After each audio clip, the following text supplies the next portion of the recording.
¿Qué nos cuenta el pasado del Manso? Hay historias de puentes y caminos, de terremotos y nevadas, de tesoros escondidos y ciudades perdidas. Hay historias de militares y de fugitivos, o historias de misioneros, soldados y guerreros. También hay historias de ancestros, historias contadas por maestros, abuelos y niños. Nosotros empezamos a investigar las historias antiguas del valle en el año 2003. Primero concentramos nuestro trabajo en el sitio arqueológico Piedra Pintada, ubicada en el campo de la familia Lanfré. Luego, en el 2007, empezamos a estudiar el sitio Casa de Piedra, ubicado en el campo de la familia Reyes Anticura. Estos no son los únicos sitios. A lo largo de 9 años, a medida que estudiamos el valle y fuimos conociendo a las personas que hoy lo habitan, con su ayuda, descubrimos más de 20 sitios arqueológicos cercanos a ríos. Escondidos en el paisaje, todos ellos tienen algo para contar sobre las historias de los antiguos habitantes de esta parte de la Patagonia. ¿Pero la vida de un arqueólogo es solo excavar?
Nuestro trabajo comienza con simples preguntas.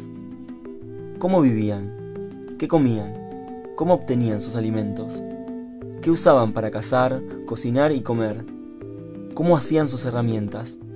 ¿Dónde obtenían los materiales para fabricarlas? En el laboratorio, organizamos los hallazgos del valle según el sector, la profundidad y el tipo de material, e intentamos responder estas y otras preguntas.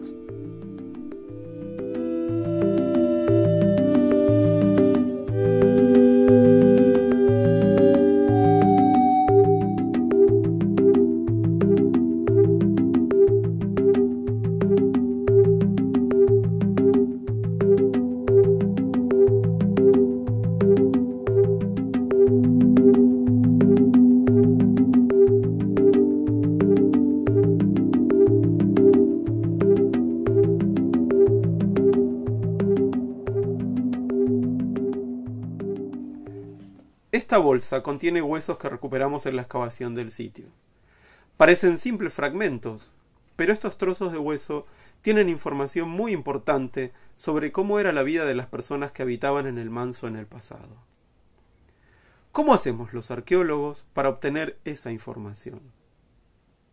Lo hacemos a través del análisis zooarqueológico. La primera tarea es sacar los huesos de la bolsa, limpiarlos y tratar de determinar a qué animal pertenece. Para eso usamos manuales que muestran dibujos y descripciones detalladas, y también esqueletos actuales, que usamos para comparar con los huesos que estamos estudiando. Al mismo tiempo que averiguamos a qué animal corresponde, también determinamos de qué hueso se trata. Esto es, si es un hueso de la pata, de la cabeza, del costillar. Las distintas partes de los animales no solo son diferentes porque algunas son más sabrosas que otras, sino también porque brindan cosas diferentes. Por ejemplo, cuero, tendones, carne, grasa o el caracú. Igual que ahora, cuando los cazadores carneaban un animal grande, lo separaban en partes: las patas, el pecho, el cogote, el costillar, la cabeza. Hacían esto para facilitar el traslado desde el lugar de cacería hasta el lugar donde lo iban a comer, o bien para repartirlo entre los miembros del grupo, o simplemente para facilitar su cocción.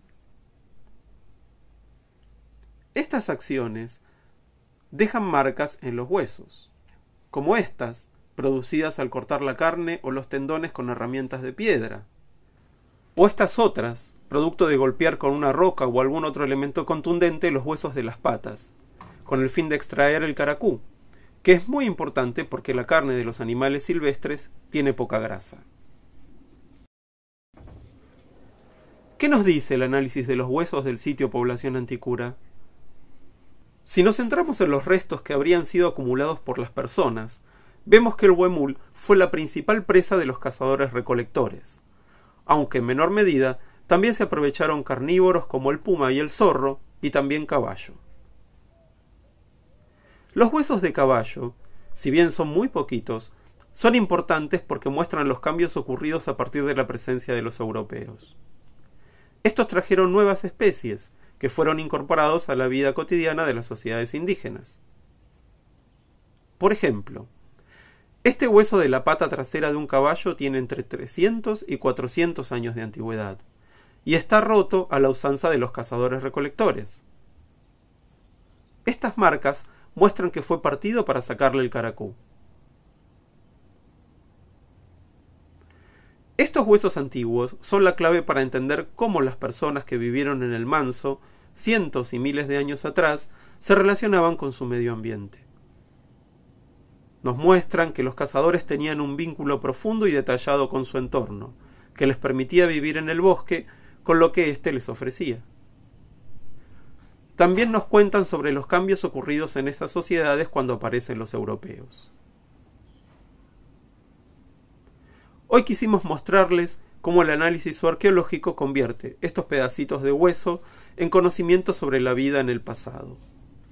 Es un trabajo minucioso, pero que vale la pena hacer porque los resultados nunca dejan de sorprendernos.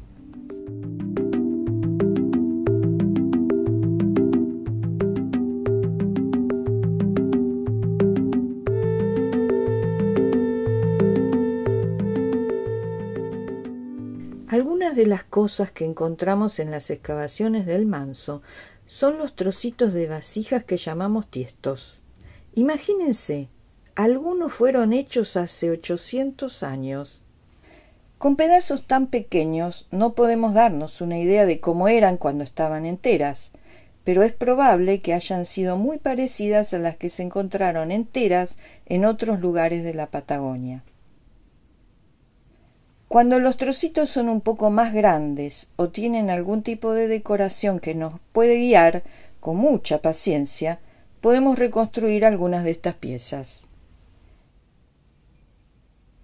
Este es el caso de la parte de arriba de una olla que encontró Horacio Anticura, vecino del Manso, mientras alambraba. Fíjense cómo están unidos los pedazos. Este pegote muestra 2 fragmentos que se unieron con barro, y además también hicieron 2 agujeritos para pasar un cordel que los sostuviera. Tomamos medidas para después hacer cálculos y estadísticas. También nos fijamos si tienen algo pegado que puede haber quedado de lo que se cocinó ahí, que pudo haber sido carne de guanaco o de huemul. Es como si nosotros anoche no hubiéramos lavado los platos y les queda comida pegada, y dentro de 500 años los encuentra un arqueólogo del futuro. En esta planilla también anotamos otras características de cada uno de los pedacitos, como por ejemplo el color de las paredes, tanto del lado de adentro como de afuera, si están bien alisadas o más o menos. Por ejemplo, si tienen algún tipo de decoración, que en general en el Valle del Manso es sencilla, como estas bandas más gruesitas, o tienen líneas rayadas que a veces recuerdan algunos dibujos de las paredes con pinturas de los sitios del valle, como este de lo de don Oscar Lanfré.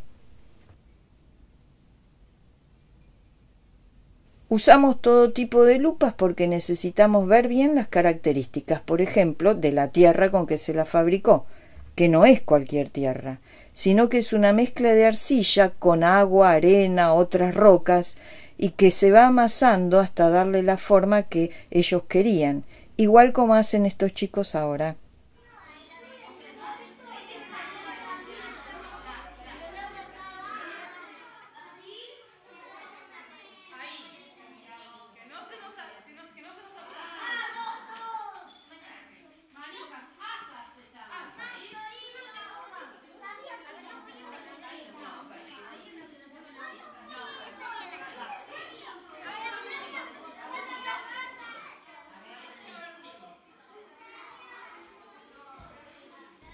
Como después de amasada la olla se la cocina para que se endurezca, y si se la cocinó bien, la parte rota que vemos acá la vamos a ver bien parejita, o si el calor no fue suficiente, se verán colores diferentes. Y eso, y los distintos pedacitos de minerales y rocas que forman la pasta, los vemos con microscopios más poderosos que usan los geólogos. Todo esto lleva bastante tiempo, y al mismo tiempo que se van anotando todos estos datos, vamos pensando el significado que estos objetos tenían para las personas, si eran objetos que venían de otros lados de la Patagonia, si los intercambiaban con otros grupos, si los hacían ellos, en fin, todas preguntas que ayudan a conocer el pasado del Manso y del Follel.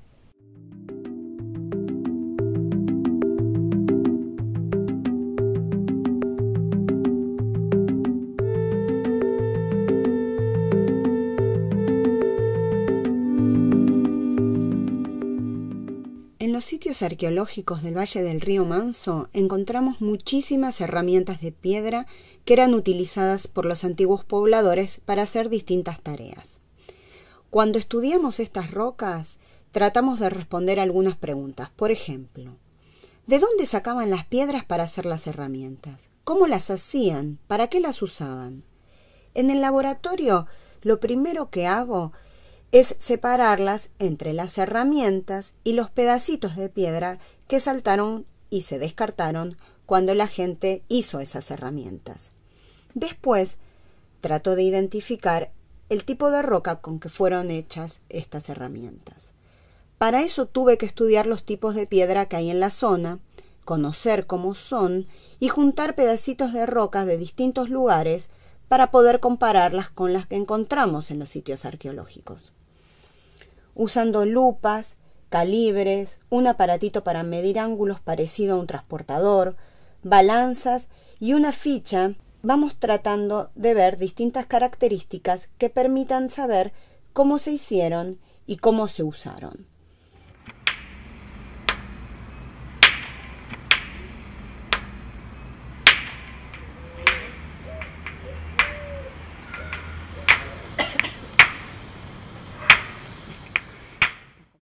Una de las cosas que más nos llama la atención cuando estudiamos estas herramientas es que en general las personas que las usaron las descartaron cuando ya no servían más, cuando después de hacer los filos muchas veces ya eran tan chiquitas que casi no se las podía agarrar.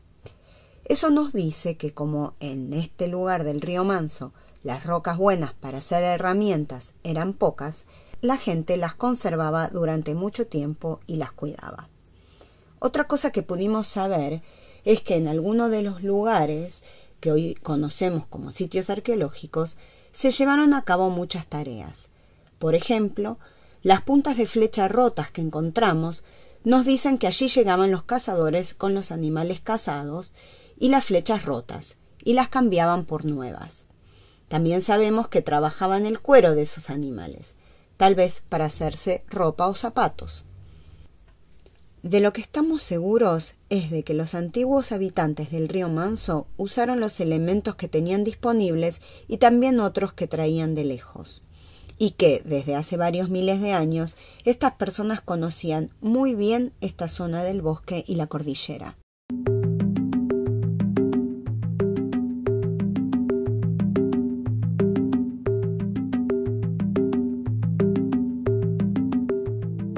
Y entonces, ¿qué nos cuenta el pasado del Manso? A los arqueólogos nos cuenta que aunque muchas de sus historias ocurrieron hace cientos o miles de años, ellas están más cerca de nosotros de lo que creemos. Cuando durante horas leemos libros y artículos en busca de información, cuando miramos en un mapa o revisamos un cuaderno de excavación, estudiamos un objeto o exploramos su historia con dedicación, imaginación y asombro, el pasado antiguo del valle, que a veces parece tan lejano, se nos acerca un poco más y nos invita a tenerlo presente.